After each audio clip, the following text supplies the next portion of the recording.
you have to look at different phases where K through 12 is partly about babysitting the kids so the parents can do other things. So yes, having the kids go to a common place for K through 12, I don't predict some radical change in that. You know, homeschooling is about 3 or 4%, and it keeps getting better. In fact, they're on the cutting edge of using some of these tools and giving feedback for those.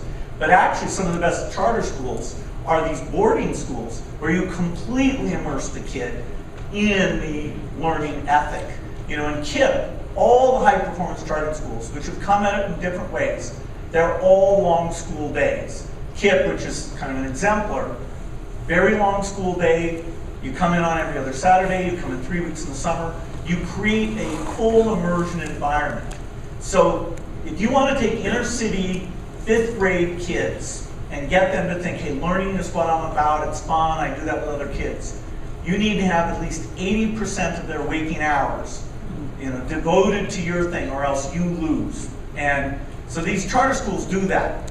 And so that's very different than saying, okay, for college courses, if all of you want to learn about, you know, global warming, go to Teach 12. There's a 6-hour course, that's the shortest they have, that really goes through the basic science and how it works and what's been known in a very effective way. The self-motivated learner will be on the web, and there will be far less place-based things. In fact, even getting feedback, having group discussion, you know, when you have video, you have bulletin boards, you have all sorts of things that college, except for the parties, needs to be less place-based. After all, what are we trying to do? We're trying to take the education that today the tuition is, say, $50,000 a year, so over 4 years, the $200,000 education that is increasingly hard to get because there's less money for it, the capacity's not there.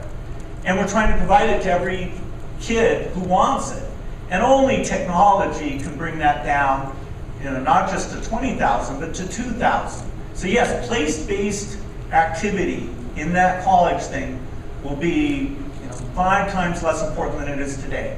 When you take K through 9, I don't see a change. In fact, the way we do the hybrid of bringing technology into that learning environment, so half the class is, you know, doing Khan Academy and half the class is doing a discussion group, we're funding a lot of those hybrid learning models. We're funding a lot of people to try that.